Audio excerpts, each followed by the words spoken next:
So, yun nga, today, ay kalkal natin ngayon is yung pintuan natin, no. Sira na yung door handle.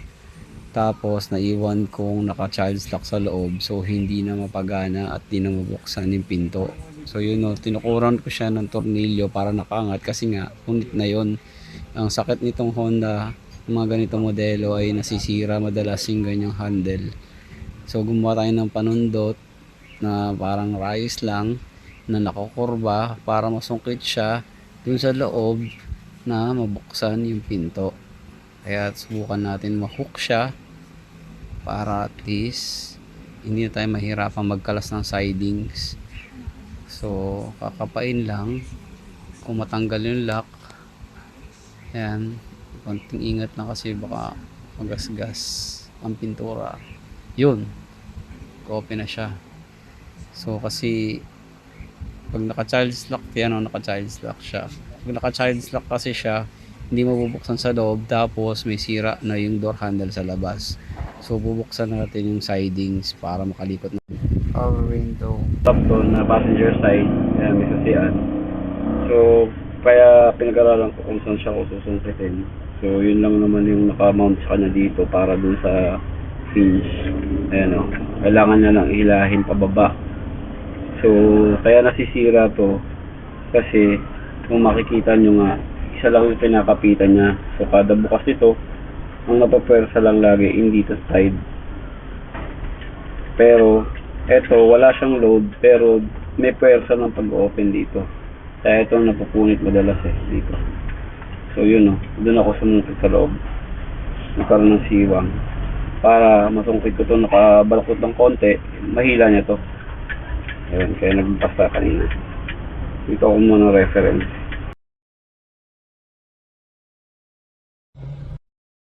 Ayun, no.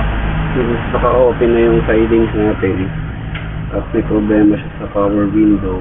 Bukod dun sa hand lock. Check muna natin kung may power output tong socket ng power window. So check muna natin, no. So, gamitan natin ng tester.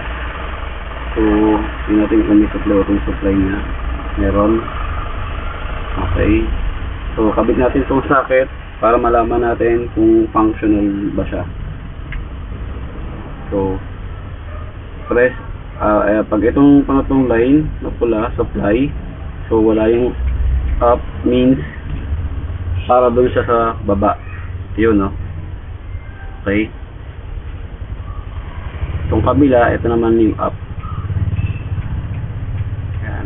So, meaning, buo yung switches, and then, buo yung line. So, possible may problema sa motor. Baka, madalas ang sakit lang nito is yung brush. No? So, kapag doon, check lang natin kung may power output. Kakalasin na lang natin muna itong sa door handle. Medyo mahirap kasi ito ayan, hindi natin re-repair muna natin, kalasin muna natin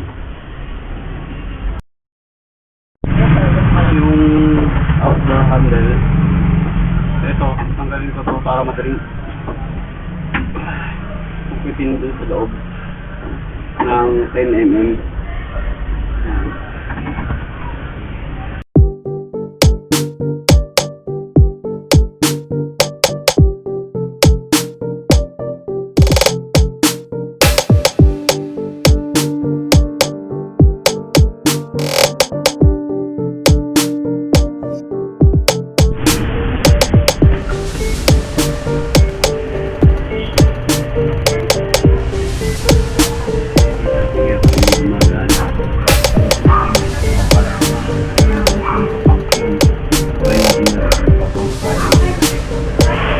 So, natin siya. Hindi ko na na-video na kasi wala ako din. Mahirap kasi isang kaya may flash na nakatutok sa loob. So, ngayon tatakpan na natin siya.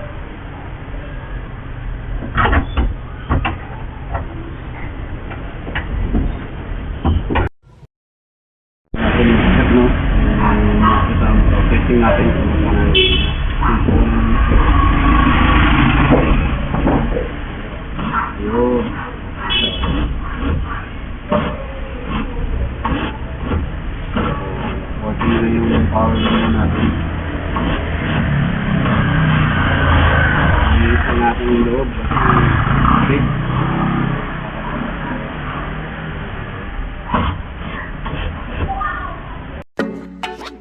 Kaya nakabukas na rin eh. Lagyan na tayo yung switch para madaling umakyat baba yung window.